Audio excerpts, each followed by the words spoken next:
봄이 오면 가장 먼저 세상을 물들이는 색은 복숭아빛이다. 분홍과 흰색 사이 바람에 흩날리는 그 색은 잠든 땅이 다시 깨어나는 신호처럼 보인다. 복숭아꽃은 짧게 핀다. 한 번 피면 며칠 만에 져버리지만 그 찰나의 시간 동안 사람들은 그 앞에서 멈추어 서서 봄의 온도를 느낀다. 손끝에 닿는 솜털 같은 과피, 조심스럽게 베어물면 번지는 달콤함. 그건 단지 맛이 아니라 생명이 다시 시작된다는 감각에 가깝다. 복숭아는 오래전부터 사람들에게 재생과 순수, 그리고 불멸의 상징이었다. 오늘 우리는 그 이야기를 따라가 보려 한다. 한 알의 복숭아에 담긴 인류의 신화, 과학, 그리고 마음의 기억을. 복숭아의 학명은 PRUNUSPERSICA. 뜻은 페르시아의 자두. 이 이름은 복숭아가 서양에 전해질 때 페르시아 오늘의 이란을 통해 들어왔기 때문이다. 하지만 그 기원은 더 동쪽 약 4000년 전에 중국 서북부 지역으로 거슬러 올라간다. 고고학적 유적지인 저장훈안 지방에서 기원전 3000년대 복숭아 씨앗이 출토되었다. 인류가 재배한 과일 중 가장 오래된 종류 중 하나다. 중국 고대 기록 시경에는 이미 도화가 만발하면 봄이 온다는 구절이 있다. 복숭아는 단순한 과일을 넘어 계절을 상징하는 존재였다. 기후와 토양의 특성상 복숭아는 따뜻하고 건조한 기후에서 잘 자라며 풍부한 일조량과 낮은 습도가 맛을 결정한다. 그래서 중국 남부와 한반도 남쪽, 그리고 일본과 지중해권까지 퍼질 수 있었다. 복숭아의 이동 경로는 곧 문명의 흐름이었다. 비단길을 따라 복숭아는 씨앗보다 먼저 신화와 이야기로 퍼져나갔다. 복숭아가 단순한 과일에서 신성한 상징이 된 건 그 안에 깃든 시간을 거스르는 힘 때문이다. 중국 도교의 신화에서 서왕모는 서방 곤륜산의 여신이다. 그녀의 정원에는 불로불사의 복숭아, 반도가 열린다. 이 복숭아는 3000년에 한 번만 익으며 먹는 자는 늙지 않고 영원히 산다고 전해졌다. 한나라 시대 이후 복숭아는 장수와 불사의 상징으로 굳어졌다. 궁궐의 그림, 도자기 문양, 축제 장식에 항상 복숭아가 등장한 이유다. 조선시대에도 복숭아는 귀신을 쫓는 나무로 여겨졌다. 정월대보름의 대문에 복숭아 가지를 꽂는 풍습은 악귀를 물리친다는 의미였다. 일본 신화에서는 복숭아가 또 다른 의미를 지닌다. 이자나미와 이자나기 신화 속에서 이자나기가 황천으로 도망칠 때 복숭아를 던져 귀신을 물리쳤다고 한다. 그래서 일본에서도 복숭아는 정화와 보호의 상징이 되었다. 서양에서도 복숭아는 특별한 의미를 지녔다. 그리스에서는 복숭아가 비너스 사랑의 여신의 과일로 여겨졌다. 부드럽고 향기로운 과육은 사랑, 유혹, 젊음을 상징했고 르네상스 회화에서는 복숭아가 자주 순수한 육체의 상징으로 등장했다.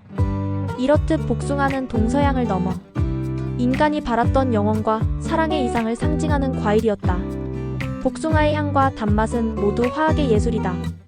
복숭아의 주요 향 성분은 락톨렉톤 계열로 -DCALACTON과 -1DCALACTON이 대표적이다. 이 화합물들이 바로 복숭아 향의 본질이다. 이들은 과일이 익어가는 과정에서 지방산이 분해되며 생성된다. 과육의 달콤함은 과당 프럭토스, 포도당 글루코스, 자당 수크로스의 조화로 만들어진다. 복숭아의 평균 당도는 1013브릭스.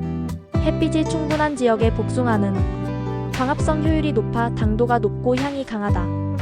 또한 복숭아는 클라이맥테릭 과일, 즉 수확 후에도 에틸렌 호르몬의 작용으로 익음이 계속 진행된다. 이 덕분에 복숭아는 짧은 기간 동안 단맛과 향의 절정에 도달한다. 하지만 동시에 섬세하다. 수확 타이밍이 조금만 어긋나도 질감이 무르고 당도가 불균형해진다. 그래서 복숭아 농부들은 날씨와 시간의 대화를 하듯 매일 색과 향을 관찰하며 수확 시점을 정한다. 이 과학적 섬세함이 복숭아의 감성적 완성도를 만든다. 복숭아는 수분이 전체의 약 8890%를 차지한다. 비타민C, 비타민 어베타카로틴, 식이섬유, 폴리페놀 POLY, PHENOL, 클로로겐산 CHLOR, OGNIC에서드 등이 풍부하다. 비타민C는 면역과 피부 건강을 돕고 베타카로틴은 시력과 세포 재생에 관여한다. 클로로겐산과 폴리페놀은 항산화 물질로 산화 스트레스와 염증 반응을 줄여주는 역할을 한다.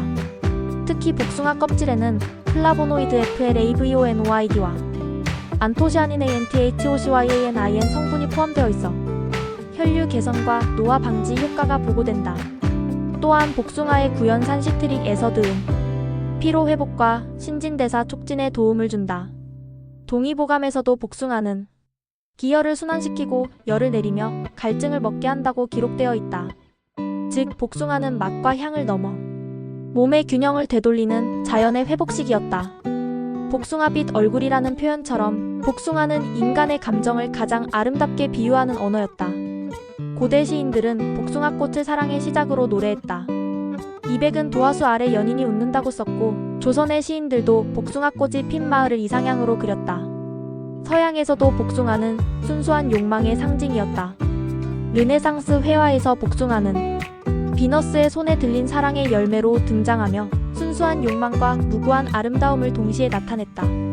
복숭아는 경계의 상징이다. 현실과 이상, 젊음과 노화, 삶과 영혼의 경계를 부드럽게 잇는다. 복숭아는 인류의 의례 속에서 오랫동안 특별한 역할을 했다. 중국의 정월대보름에는 복숭아 가지로 만든 부적 도부를 문에 걸어 악귀를 막았다. 이는 도교의 영향으로 복숭아 나무를 신성시한 전통에서 비롯되었다. 한국에서는 복숭아씨를 태우면 귀신이 도망간다는 속신이 있었다.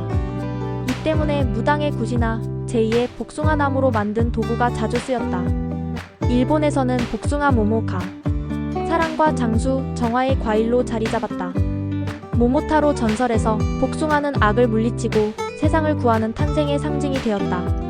이처럼 복숭아는 인간이 두려움을 달래고 생을 길게 하고 사랑을 기원하던 모든 문화의 중심에 있었다. 복숭아는 인간에게 시간을 생각하게 만든다. 꽃은 잠깐, 향은 짧고 열매는 금세 부른다. 하지만 그 짧음 속에서 사람들은 오히려 영원을 꿈꾼다. 철학자 니체는 말했다. 짧은 생에 불멸을 심는 것이 예술이다. 복숭아는 자연이 만든 예술이다. 그 향과 빛, 그 덧없음 속에 우리는 오래 남는 무언가를 느낀다. 복숭아는 인간의 삶을 닮았다. 삶은 부드럽지만 쉽게 상하고 그러나 그 안에 세상에서 가장 달콤한 순간이 있다. 봄은 늘 그렇게 지나간다. 복숭아꽃은 지고 잎이 나고 열매가 맺힌다. 그리고 여름의 한복판에서 그 열매는 햇빛을 머금고 붉게 익는다. 그 사이에 흐른 시간들은 복숭아의 당도처럼 천천히 쌓인다. 복숭아는 우리에게 말한다. 모든 달콤함은 기다림 위에 있다. 사랑도, 청춘도, 계절도 그렇다. 시간은 모든 것을 가져가지만 그 안에서 한순간의 향과 맛은 영원처럼 기억된다. 오늘 우리가 복숭아를 베어 물 때 그건 단지 과일이 아니라 봄의 기억을 먹는 일이다.